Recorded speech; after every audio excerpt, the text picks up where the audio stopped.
Well, thank you very much. It's an honor to have the president of Ukraine with us. We've had a lot of good discussions, a lot of good talks, and I think progress is being made, very, very substantial progress in many ways. We had a good meeting, as you know, just a short while ago with the president of Russia, and I think there's a possibility that something could come out of it, and today's meeting is very important. We have, I guess, the seven very powerful leaders from Europe, and we're going to be meeting with them right after this meeting, and thank you very much for being here. Thank you so much, Mr. President.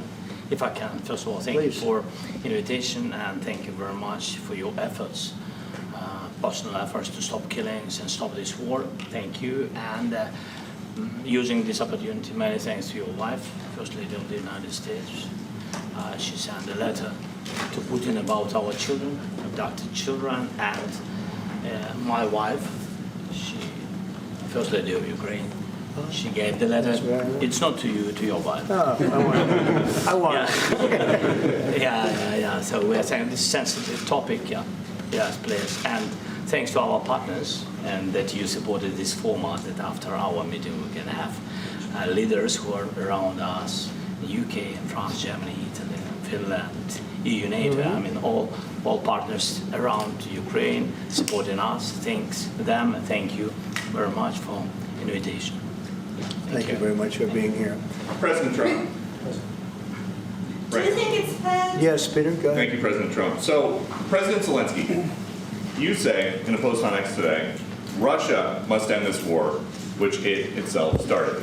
President Trump, you say President Zelenskyy of Ukraine can end the war with Russia almost immediately if he wants to. Which is it? Yeah, I think that's true. I think we're going to have a meeting. I think if everything works out well today, we'll have a trilat. And I think there will be a reasonable chance of ending the war when we do that.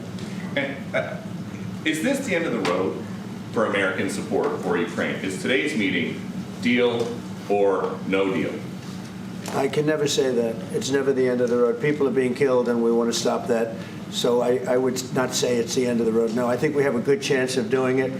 It's been almost 4 years now that a lot of people were killed last week. A lot of people last week. I mean, millions of people killed, but a lot of people last week for whatever reason. A big number, a lot of soldiers, on both sides. And I know the president, I know myself, and I believe Vladimir Putin wants to see it ended. And as you met with Putin on Friday, today you've got President Zelenskyy here. As you listen to Russia and Ukraine, which side has the better cards? Right? Well, I don't want to say that. I'm just here to be. Look, this isn't my war. This is Joe Biden's war. He's the one that had a lot to do with this happening, and we want to get it ended. And we want it to end good for everybody. We want it to end good. The people of Ukraine have suffered incredibly. And to that point, President Zelenskyy, are you prepared to keep sending Ukrainian troops to their deaths for another couple years, or are you going to agree to redraw the maps? Thank you for your question. So, first of all, we live under each day attacks. You know that today have been a lot of attacks and a lot of wounded people, and the child was dead, small one year and a half. So we need to stop this war, to stop Russia, and we need support, American and European partners. And we will do our best for this. So, and I think we show that we are strong people, and we supported the idea of the United States, personally of President Trump, to stop this war, to make a diplomatic way of finishing this war. And we are ready for tri-lateral, as President said. This is a good signal about tri-lateral. I think this is very good. Thank you. Mr. President,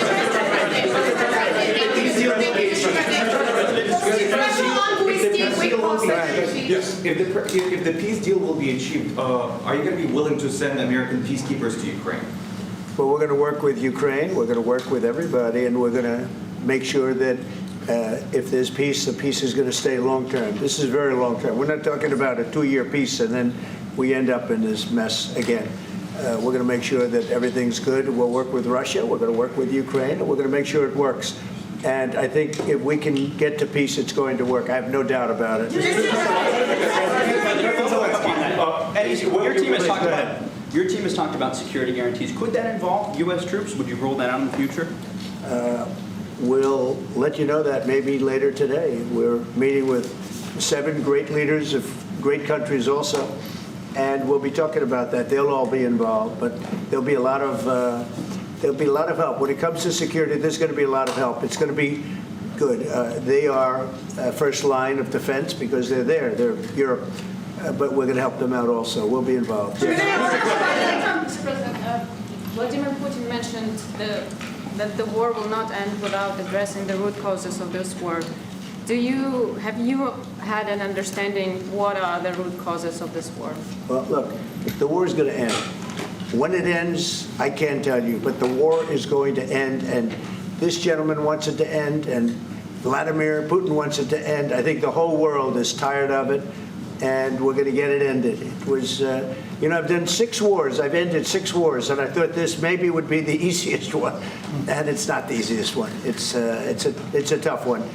A lot of reasons for it, and they'll be talking about it for a long time. But they'll be talking about the others. Look, India, Pakistan. We're talking about the big places. When you look at, you just take a look at some of these wars. You go to Africa and take a look at that. Rwanda and the Congo, Republic of the Congo. That's been going on for 31 years. And so we've done a total of 6, and we really have 6, not including the fact that we obliterated, and it turned out to be a total obliteration, the nuclear, as you said, the future nuclear capability of Iran. And this one, I think we're going to get solved also. I feel confident we're going to get it solved. Thank you, Mr. President. Can you tell us about your conversations with European leaders and what they need to see to support an end to the war? Yeah, well, we're going to be meeting with a great representative group and 7 very powerful, very big countries, great people, all friends of mine and friends of yours. And we're going to have some suggestions made. They want to see peace. They would like to see peace. President Trump, when in Russia, you said last In night the red, that in the red. President Trump, do you think it's fair for Ukraine and for Russia to achieve a lasting and durable peace if Ukraine cedes its territories that Russia hasn't yet conquered? Do you think it's a fair peace for Ukraine? We're going to have a lasting peace. Just to answer the first part of your question, we're going to have a lasting peace. I hope it's going to be immediately. I hope it doesn't have to go on. And I think people of the whole world is going to be very happy when that's announced. just a Mr. President, you posted on social media, Mr. President, a very touching letter from the First Lady, and the letter was hand-delivered to President Putin, and it calls for an end to the war, essentially, because of the children and the children's future. Why did the First Lady feel that letter was necessary? Was it because she believes that Mr. Putin is the aggressor in the war? Is a similar letter being hand-delivered to President Zelenskyy? So the First Lady felt very strongly. She's watched the same thing that you watch and that I watch. I see things that you don't get to see, and it's horrible. But when she's got a great love of children, she has a wonderful son that she loves, probably more than anybody, including me. I hate to say it, but she loves her son. She loves children. And she hates to see something like this happening, and that goes for other wars too. I mean, she sees the heartbreak, the parents, the funerals that you see on television. Always funerals. We want to see something other than funerals. No, she felt it was a beautiful letter. It was very well received by him, and she did ask me to say, she would love to see this end. She would love to see it end, and she says it very openly, very proudly, and with great sorrow because so many people have been killed. Mr. President, last week, Brian, go ahead, Brian. Yes, sir. I've got a question for each of you. Yes. First of all, Mr. President Zelensky, you look fabulous in that suit. I said the same thing. Yeah, you look good. I said the same thing. Yeah, looks good on I you. said to the one that attacked you last time. See, now he's I remember that. I apologize to you. You look wonderful. No, my first question for you, President Zelensky. And in the same suit. You see, I changed you. Maybe yours is much better. quickly, upon peace, God willing we get peace, are you open to holding an election in your country? Yes, of course. We are open for election, yes. We have to do safety circumstances, and a little bit we need to work in the parliament, because during the war you can't have elections, but we can do security. We need, maybe, how to say, we need a truth, yes, everywhere, in the battlefield, in the sky, in the sea, yeah, to make possible for people to do democratic, open, legal elections. So you say we're ready. during the war, you can't have elections. So let me just say 3.5 years from now, so you mean if we happen to be in a war with somebody, no more elections? Oh, that's good. I wonder what the fake You like news this is. idea? Yeah. No. Speaking of news, I got a question for you. This sounds insane for me even to ask this, but do you think the American media really doesn't even want a peace deal because they've seen they've been so critical of you every step of the way as you lead the charge for peace? It's an amazing phenomenon. I said that if in the settlement you got Moscow, St. Petersburg, and thousands of miles around them, they would say, I made a bad deal. The level of hatred and animosity is incredible. Not with all. I mean, we have great people up here. We also have terrible people up there that I think are told what to say. But, you know, in solving all of these wars, they don't even write about it. You know, I saw major wars. I saw wars that have been going on for 31, 35, and 37, and a couple of quicker ones. One that was going to go into a full-blown deal very quickly. You know what the one I'm talking about. It was a big one. But they don't even write about that. No matter what I do, no matter what, and you know, this is not anything to do with you. It's probably to your advantage in a certain way. But no matter what I do, no matter what deal I make, from my standpoint, you'll come out good. Maybe President Putin will come out good. But they'll say, Trump was absolutely horrible. It's just that, and I've lived with that for a long time. I've lived with it since just before the first election. I used to get great publicity. Now I get the worst publicity anyone's ever gotten in office, but I won in a landslide, so that people understand. They're the only ones that count, ultimately. But I've also had great reporters. I've had journalists that are very good. But it's very sad when you do the right thing. As an example, they said, because of the fact that Vladimir Putin came to American soil, this was a tremendous defeat for Donald Trump. No, it was really wonderful that he did it. It was a hard thing for him to do, to be honest with you. It was the opposite of what they said, but they said it. Now, if he didn't come, they'd say that was also bad for Trump. You know, there's no way. And there's just a great dishonesty of the press, and I think that's why it's lost its credibility. You know, its credibility is at an all-time low. We have a thing going on right now in D.C. We went from the most unsafe place anywhere to a place that now friends are calling me up, Democrats are calling me up, and they're saying, sir, I want to thank you. My wife and I went out to dinner last night for the first time in 4 years, and Washington, D.C. is safe, and you did that in 4 days.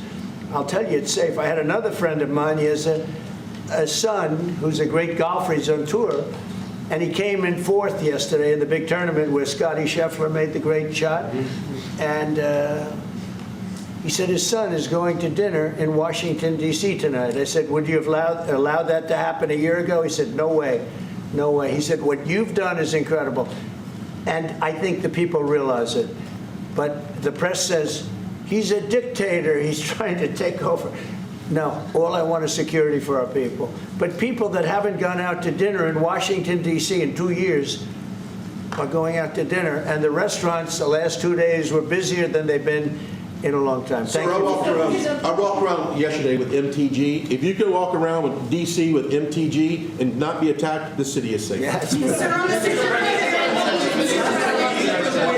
Thank you, Mr. President. Last week, you warned of what you called severe consequences if a 30-day ceasefire or any type of ceasefire were not agreed to by Russia. Will there be severe consequences? Does that change because of I don't think you need a ceasefire. You know, if you look at the 6 deals that I settled this year, they were all at war. I didn't do any ceasefires. And I know that it might be good to have, but I can also understand strategically why, well, one country or the other wouldn't want it. You have a ceasefire and they rebuild and rebuild and rebuild, and, maybe they don't want that. But if you look at the 6 deals that we made peace and long-term, long-running wars, I didn't do any ceasefires. Would I like the concept, I like the concept of a ceasefire for one reason, because you'd stop killing people immediately, as opposed to in 2 weeks or 1 week or whatever it takes. But we can work a deal where we're working on a peace deal while they're fighting. They have to fight. I wish they could stop. I'd like them to stop. But strategically, that could be a disadvantage for one side or the other. But all of these deals I made without even the mention of the words ceasefire. President Zelenskyy, can you explain the decision to offer Ukraine Article 5-like security guarantees, but stop short of pushing for their full membership? Yeah, well, we haven't done anything on that yet.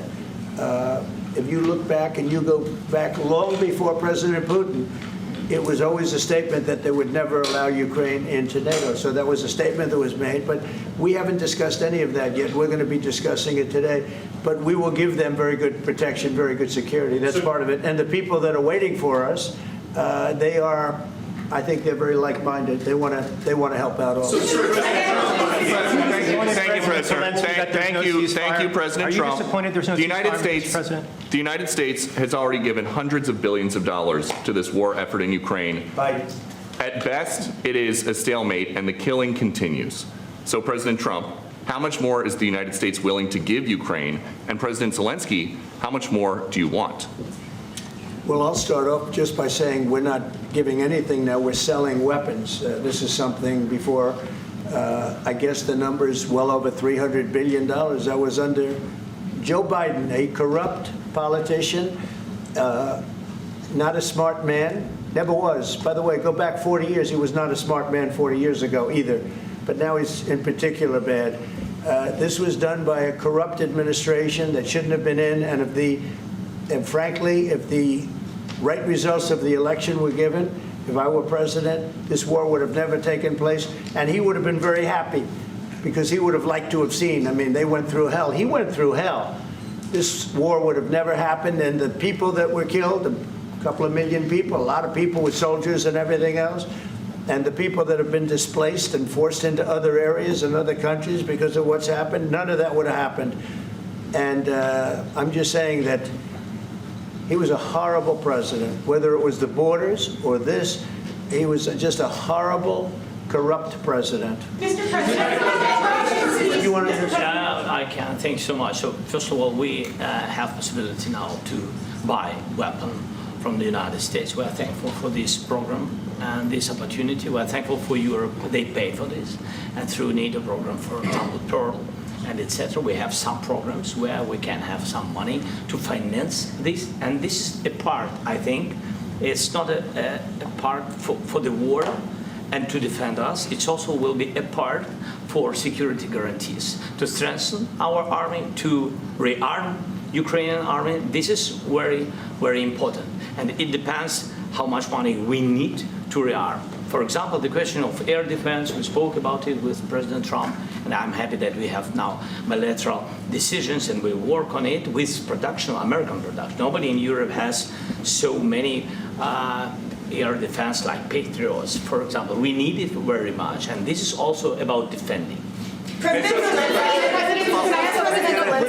think the good news, we make the best military equipment in the world by far. You mentioned the Patriots. How good are they? Systems. We have systems, they're literally 100% foolproof.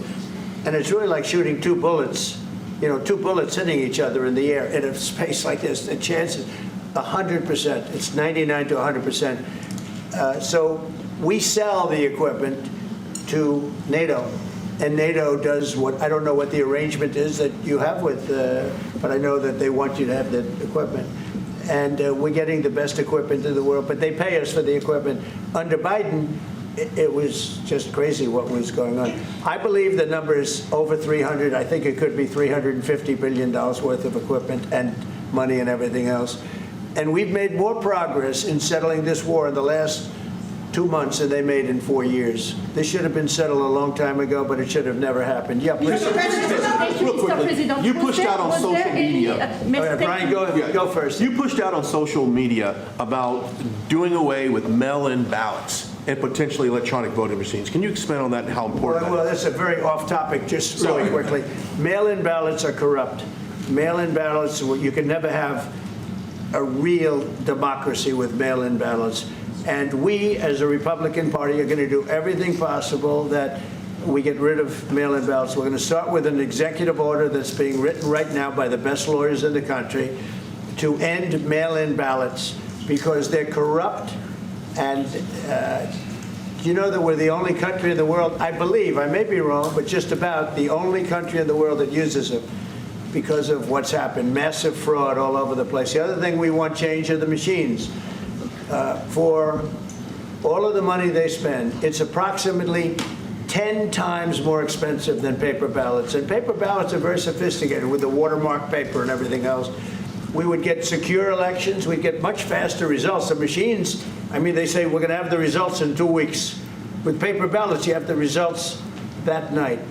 Most people, but most people, many countries use paper ballots. It's the most secure form. So between paper ballots, very, very important, paper ballots, and I think maybe even more important, the mail-in voting. We're going to end mail-in voting. It's a fraud.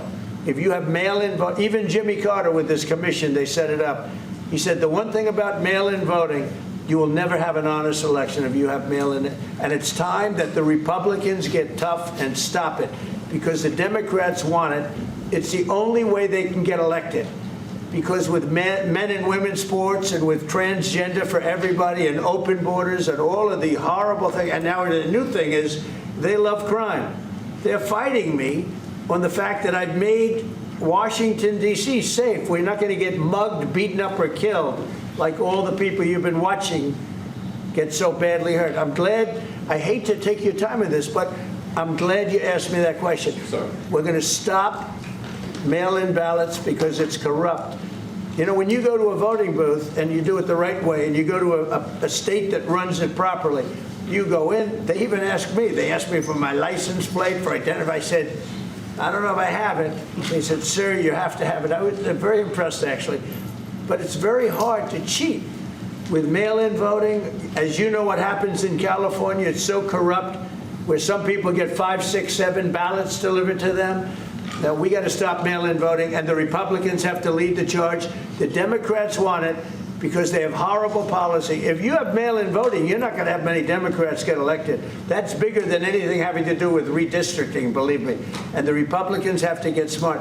We're not going to have a country.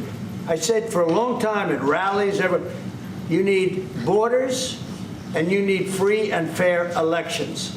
Those two things, otherwise you don't have. We have strong borders now. In 90 days, Mr. President, we didn't have 0 in 3 months. Not one person came in illegally into our country. In fact, even I find that hard to believe, but it's run by a little bit of a liberal group that put out the numbers, so I guess it's, but 0, 0, and 0. You go back a year ago, 2 years ago, 3 millions of people poured into our country. It was terrible. Thank you very much. Do you need from President Trump to be able to make a deal? Is it American troops, intelligence, equipment? What is it? Everything. And really, it includes 2 parts. First, strong Ukrainian army. That's what I began to discuss with your colleagues. And it's a lot about weapon and then people and training missions and intelligence. And second, we will discuss with our partners. It depends on the big countries, on the United States, on a lot of our friends. And Mr. President, are you going to commit American troops to that NATO-like protection in order to get President Zelenskyy to a deal today? Well, I don't know if you define it that way, but NATO-like, I mean, we're going to give, we have people waiting in another room right now. They're all here from Europe, biggest people in Europe, and they want to give protection. They feel very strongly about it, and we'll help them out with that. I think it's very important. I think it's very important to get the deal done. You've been involved to the peacekeeping in Ukraine since your first day in the administration. What would you say to the Ukrainian people right now who are suffering under the Russian attacks and hoping that the American people will stand with them? Well, I know Ukrainian people. I've known many over the years. They're great people. They're smart. They're energetic. They love their country. I mean, they love their country, and we want to get this war ended. That's all I can do. I love the Ukrainian people, but I love all people. I love the Russian people. I love them all. I want to get the war stopped. Very important. Mr. President, was there any aspect of your discussion with Vladimir Putin that left you disappointed? Look, we just spoke to, I was just telling the president, I just spoke to President Putin indirectly, and we're going to have a phone call right after these meetings today. And we may or may not have a trilat. If we don't have a trilat, then the fighting continues. And if we do, we have a good chance. I think if we have a trilat, there's a good chance of maybe ending it. But he's expecting my call when we're finished with this meeting. Thank you very much. Thank you.